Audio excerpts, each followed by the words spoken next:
Isang napakagandang araw po sa ating lahat mga kaboses, mga babayan at welcome back po dito sa ating YouTube channel. Ngayon pong araw, magandang pag-usapan po mga kaboses, mga babayan.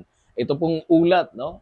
Sabi nga po, ito na pong si Representative Janet Garin ay nanumpa na daw sa Diyos at sa namayapang ama nito mga kaboses, mga babayan.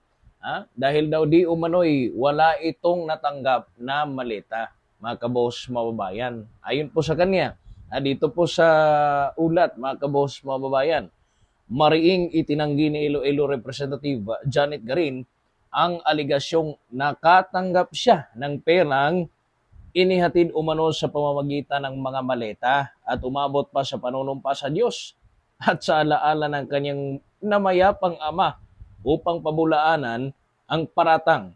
Ayon po kay Garin, ito po mga kabos, mga babayan, sinabi po niya, sinusumpa ko sa Diyos at sa puntod ng aking namayapang ama na wala akong natanggap ni pisong kusing na galing sa kanila. Ayan.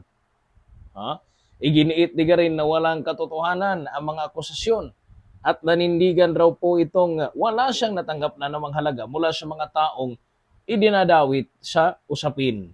Lumabas ang pahayag, no? Sa gitna ng mga aligasyong nakatanggap siya ng umano'y mga maletang naglalaman ng pera na nabanggit sa mga kontrobersyal na testimonya ng mga Brave 18 ex-soldiers kaugnay ng isinasagawang investigasyon sa flood control projects, mga kaboses, mga babayan. At alam naman po natin, no? Right rin yan ni Janet Garin, mga kaboses, mga babayan, na mag-deny, no?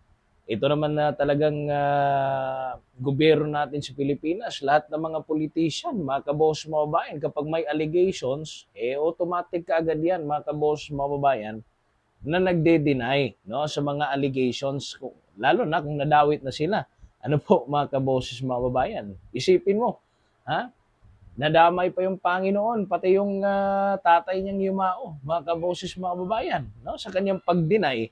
No, sinabi pa nga niya, sinusumpa niya ang Diyos, sinusumpa niya sa Diyos, mga kabos, mga babayan, at sa puntod ng kanyang namayapang ama. No?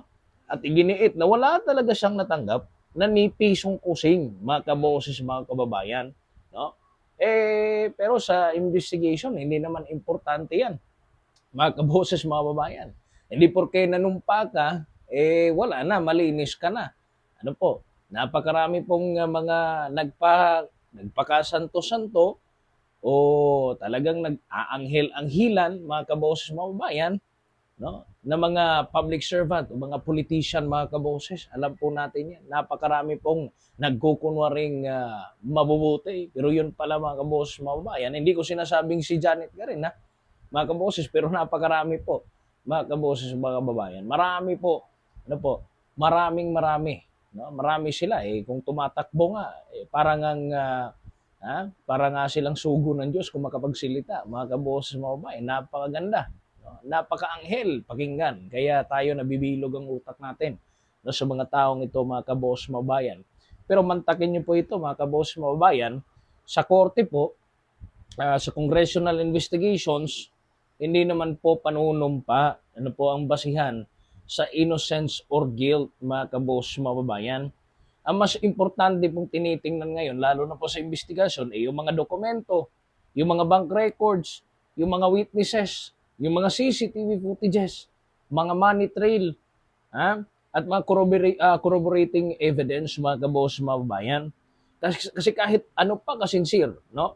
Yung panunumpa mo, ebidensya pa rin, no, ang magdidikta, mga kaboses, sa legal outcome niyan, Garin. Ano po, hindi mo madadala sa ganyan, mga kaboses, mga babayan, di ba? Pero aminin na natin na dito sa Pilipinas, talagang ginagawa na ito, kultura na kasi, di ba? Kasi sa atin, kultura ng mga Pilipino, mas matimbang sa atin yung may panumpa sa Diyos, di ba?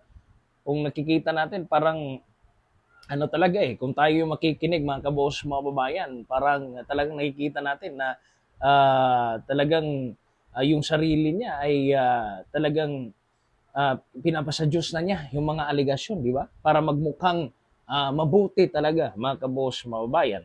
At malaki talaga yung timbang, mga kaboses, sa ganito, di ba? Emotional at moral appeal sa public, mga kaboses, mga babayan. So, kumbaga, kung sakaling nagsisinungaling siya, mga kaboses, mga babayan, siya na yung talagang haharap doon sa Panginoon, mga kaboses, mga babayan. Again, moral appeal lamang, but hindi po siya legal proof, di ba po? Ano po yung reaksyon po ninyo dito, mga kaboses, mga babayan? No, kasi ang dami nagkaroon ngayong naghuhugas kamay, mga kaboses, mga babayan. At atin pong itatanong sa ating sarili at lalo na po sa inyo dyan, sa mga nakikinig, tagapakinig natin at taga-subaybay dito sa ating vlogs, mga kaboses, mga babayan, kasi tayo po nagre-react po, no, sa mga issues and commentaries. React din po kayo. I-comment niyo po sa baba, mga kaboses, mga babayan, kung ano po yung masasabi niyo tungkol kay Janet Garin, mga kaboses, mga babayan.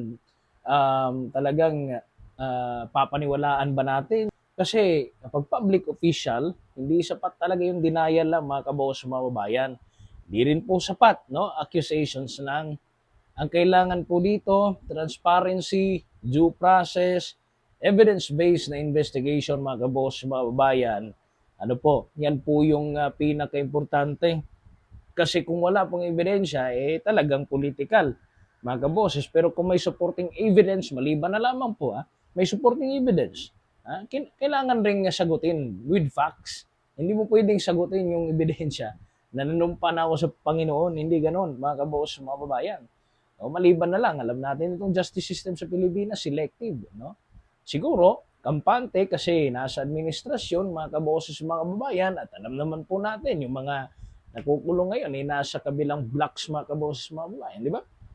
Wala pa tayong nakikita na talagang pro-administration. At alam natin, no, justice system sa bansa natin, mga kaboses, mga babayan, ay pumipili lang talaga kung sino yung hahabulin. No? Kasi kapag oras mo ngayon, mga kaboses, kung powerful ka ngayon, iligtas ka. Kung hindi pa sa iyo, mga kaboses, mga kababayan, iipitin ka. Ganyan tayo dito sa Pilipinas Reality, mga kaboses, mga kababayan. Pero again, ito'y mapapatunayan naman po sa korte, ebidensya, at kung meron po mga factual na mga evidence, ang sagot po din dapat ay factual. Hindi po yung manunumpa sa Diyos, mga kaboses, mga kababayan, nadamay pa yung Panginoon, lalo na yung yumaong ama niya.